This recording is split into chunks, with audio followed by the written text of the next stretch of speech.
Allô, Simon. Bonjour. Tu nous parles littérature. Je vous parle de littérature, oui. Littérature militante. Là, je vais vous faire un petit aparté avant de commencer ma chronique. Je vais juste dire que je vais parler un peu vite, puis je vais être un peu gros dans ce que je dis, dans le sens où c'est un livre de 600 pages dont je vais vous parler, qui est écrit très petit, fait que ça se peut que je prenne vraiment des raccourcis énormes. Là, mais bon, c'est ça. On a 6 minutes. Hein? Fait que je vais vous parler de No Logo, écrit par Naomi Klein. Naomi Klein qui est née en 1970 d'une famille très militante. Son grand-père qui a été renvoyé de Disney pour avoir organisé la première grève du studio. Sa mère qui a réalisé un documentaire qui dénonçait la pornographie. Son père qui faisait partie du mouvement nommé Physicians for Social Responsibility. Ils ont même, ses parents, immigré des États-Unis pour le Canada pour militer contre la guerre du Vietnam. Donc, juste pour dire, elle venait d'un background quand même pas pire. Mais Naomi Klein, selon moi, elle a fait infiniment plus que des militants et des militantes dans les 30 dernières années, parce qu'elle a écrit, justement, comme je vous disais, en 1999, son livre qui s'appelle No Logo, la tyrannie des marques, qui est, selon moi, vraiment un livre de référence pour toutes les personnes qui se disent altermondialistes. Donc, je vais commencer par vous faire un petit résumé de ce livre-là qui est séparé en 4 parties. Puis, je vais essayer, si j'ai du temps à faire, je vais vous dire pourquoi je trouve que ce livre-là est vraiment génial. Donc, je vais y aller comme suit. Puis, ce qui est vraiment génial aussi, c'est que ces parties-là, ils sont divisés en 4. Oui, je me répète. Mais surtout, ils se complètent. Hein? Donc, une va dans l'autre et ça fait vraiment un tout merveilleux. Donc, la première partie, pas d'espace ou no space. Dans cette partie-là, elle explique qu'il y a eu un changement radical dans la philosophie du marketing dans les années 80. Avant ça, le marketing, comment ça se faisait? C'était on plaçait le produit à l'avant-plan. On vendait une laveuse, il y avait la laveuse ou des pancakes, puis on mettait, mettons, une face qui était comme le fun à côté, soit connu ou qui rappelait le quotidien des gens. Donc, Aunt Jemima sur les pancakes, on fait de la bouffe pour nos enfants, c'est swell. Donc, c'était ça un peu. Le budget marketing, c'était pas une affaire super gros. Les gens mettaient pas beaucoup d'argent, les capitalistes mettaient pas beaucoup d'argent là-dedans.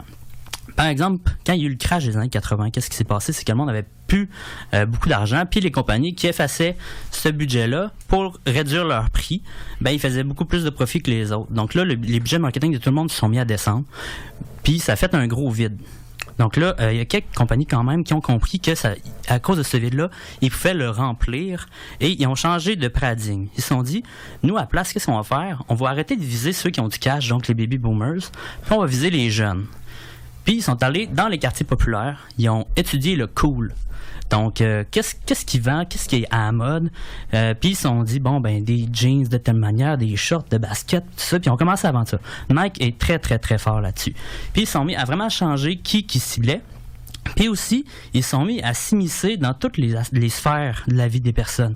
Donc, les grandes marques, ils se sont dissociés de leurs produits, puis ils ont mis tout leur argent dans faire une image de marque. Donc, quand tu achètes un produit, tu achètes un lifestyle, un style de vie. Donc, Nike qui finançait des camps de jour pour faire du sport, il finançait des terrains de basket dans les quartiers populaires, justement, pour quand tu achètes Nike, tu achètes la santé, tu achètes l'athlétisme, tu n'achètes pas des souliers, tu sais. Pepsi a fait pareil en finançant des énormes concerts de musique, par exemple. Donc ça, c'est un peu, en gros, la première partie, No Space, qui dit que, les compagnies ont pris les espaces publics puis ils se les ont appropriés. La deuxième partie, ça c'est mon chapitre préféré, je vous dirais, qui s'appelle Pas de choix, No Choice. Elle explique des manières comment que ces compagnies-là qui ont commencé à grossir, ils se sont mangés une l'autre, puis leur stratégie pour se manger une l'autre. Donc, premièrement, elle explique, elle fait un comparatif entre, mettons, Starbucks puis Walmart, qui avait 2 tactiques différentes.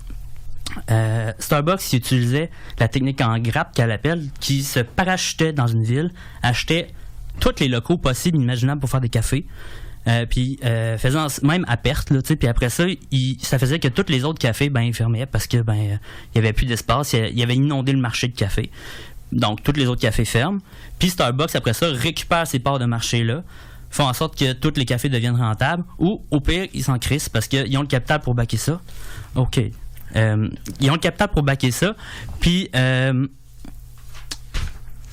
ça, ils ferment les cafés s'il faut. Puis aussi après ça, elle explique toutes sortes d'autres stratégies, comment que il y avait des lois sur les droits d'auteur qu'ils utilisaient pour faire fermer d'autres compagnies, ou encore mettait la pression sur les médias pour pas qu'ils sortent des documentaires qui les mettaient sous mauvaise nouvelle, sous mauvaise vue. La troisième partie, qui s'appelle Pas de travail ou No Jobs, explique comment tout l'effet que ça a eu sur le marché du travail mondial. Donc, le fait que les compagnies se dissocient de leur production, ça fait que la production est vue vraiment comme une chose à réduire le plus possible. C'est un budget qu'il faut vraiment que tu élimines. Comment tu fais ça? Tu sous-traites ta production à des compagnies asiatiques. Surtout asiatiques, là, il y a eu d'autres places dans le monde, mais surtout asiatiques.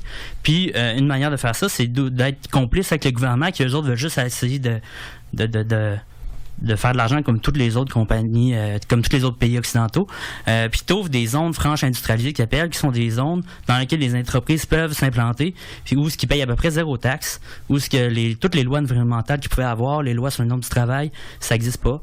Puis que la police rôde autour, puis c'est comme ça devient un peu une armée de ces entreprises-là qui tuent ou enlèvent ou arrêtent tous les organisateurs syndicaux qui pourraient peut-être avoir.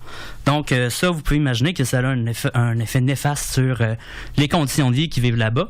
Tu sais, des journées de 14 heures, un salaire à peine suffisant pour pouvoir vivre, de la violence sexuelle, du harcèlement, des renvois abusifs, name it.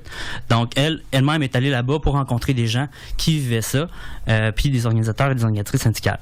Aussi, elle fait le parallèle avec ce que ça a fait sur le marché occidental, la création des make-jobs à cause de ça, étant donné qu'on délocalise les jobs qui sont intéressants ailleurs, ben, ce qui reste, c'est des jobs dans le service, et les jobs dans le service, moins de conditions, moins de bons salaires, des heures très partielles, des temps partiels justement, oui, des heures pas assurées, et donc une diminution de la qualité des jobs. Là, je vais arrêter là parce que j'ai plus de temps.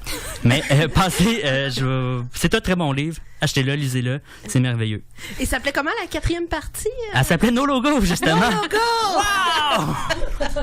Eh bien, écoute, on pourra continuer. Mais je pense que si on cherche une idée de lecture, du moins, cette chronique nous donne envie d'aller s'indigner un peu plus sur le marché capitaliste et tous ses rouages.